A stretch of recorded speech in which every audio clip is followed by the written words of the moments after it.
What's happening, everybody? It's Anthony from the Daily Truth, the truth in 5 minutes or less. Let's talk boxing today. Like this video, share this video, do all the things with said video. Hopefully, this is the last time I talk about Tyson versus Paul. And oh my God, it was the end of the world. He didn't show up, or it was a fix, and all these things. Let's get to what we know, what we don't know, and mostly what we don't know is everything. So let me really quick get into it. First off, I want to state, and I know we're right. This is the lunchtime edition of the Daily Truth, so like it throughout the day. I want to state something very clear. There's so many conspiracy theories going around that are hilarious. Here's the thing. You don't realize how, like, the whole thing about the contract, none of that's been corroborated by any real publication that has any access or photo of this contract that supposedly Jake Paul said that Tyson could not throw an uppercut. He could not he could not, wouldn't get paid till the end. None of that has really been seen by anyone except for like a couple websites, and that's how easy it can be. There's the top search. If you look at Mike Tyson allegedly banned from knocking out Jake Paul, is Dexerto.com, which is not even a real website, but like one person sees it that maybe actually has a real following. They share it, then the next person. None of the things you've heard are actually real whatsoever. Could they be true? Maybe. I highly doubt it. The fight was sanctioned. The sanctioning was very rare based on the fact they did 2 rounds and heavier gloves, all to protect Mike Tyson. Look, I wanted to see Mike Tyson knock the crap out of Paul. Legitimately beforehand, I said to myself, the chances are slim on a bunch of different levels. First off, he's 58. He wasn't even that good in his mid to late 30s.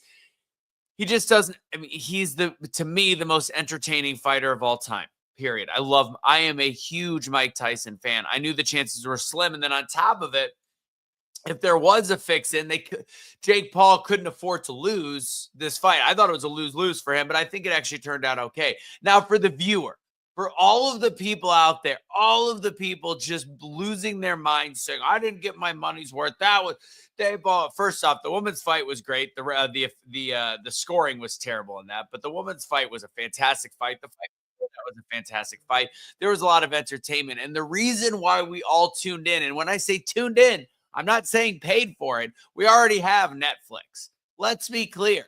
Nobody, all you did was spend a night being a part of something big. And that was the exciting thing. It was about being a part of something, a moment in time. That's why it's so special. In fact, we are now able to say that we're part of something where probably the first time in history, hundreds of millions of people were tuning into a spectacle. And it turns out it wasn't overly exciting, but the actual buildup is what's exciting. It's like in the dating world, like back when you were, younger, or if you're dating right now, it's like, it's not even, it's the hunt. It's the, like, trying to get the girl's number, trying to actually go to the next level, go to the next base. It's that. And then guess what? I'm not going to lie, for most men and most women, the first time you know what? It's disappointing. It's not what you built it up in your head. But fact is, it's the whole lead up. It's being a part of it. It's just being there. And the fact that we were able to watch this with a really crappy, constantly buffering Netflix is a huge deal. That's the gist of it. Like, everybody just like, oh, I didn't get my money. You didn't pay $90. You didn't pay $200. You didn't pay whatever. It was your time, and you got to be around. I got to sit around with a bunch of people that I don't always get to hang out with. I'm down at the bar at the hotel when I'm working, and we're watching, and everybody's into it. No win, lose, or draw. We're even being a part of the Netflix buffering was something that I think was very interesting. And by the way, I was right. Netflix stock went up, not because of their failure, but because of the fact that it proved that they had hundreds of millions of people watching one program.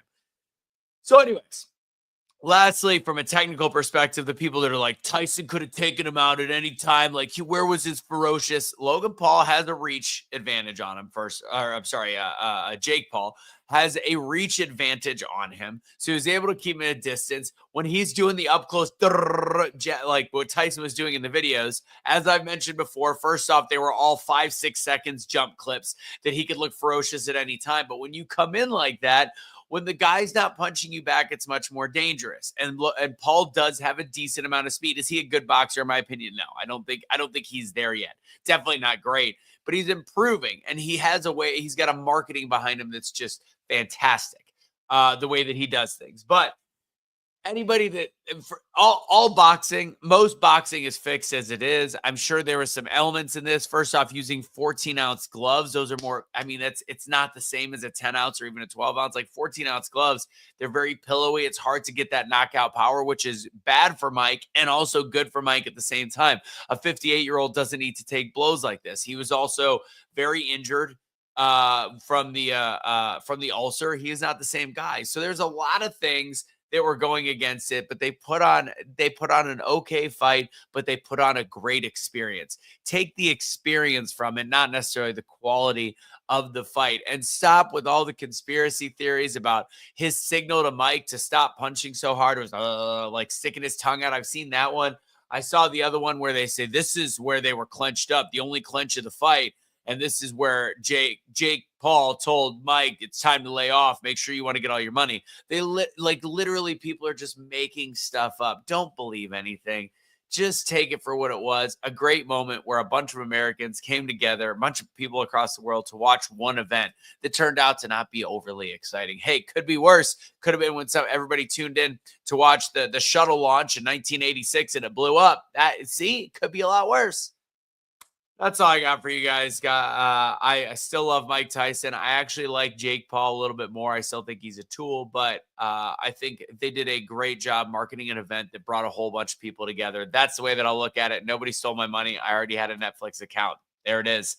God bless. Have a great rest of your day. Don't surrender your pets. Don't be a garbage human being. And if you want to go to my speaking class this Wednesday, we have a pretty full class. Double. Oh, wow. Oh, here's all the comments. Where's all the comments? Anyways, doubledownspeaking.com. Go to doubledownspeaking.com. Register. We've got actually, I think, 3 or 4 new people this week. We have a lot of people keep coming back. It's like Toastmasters on steroids. We have a really good time. Hopefully, I'll see you Wednesday at 6 p.m. Doubledownspeaking.com. I see the comments. No, it was unfair. It was unfair, but that's the whole point. Like it was a spectacle. It was like, can Mike Tyson find the demons from within?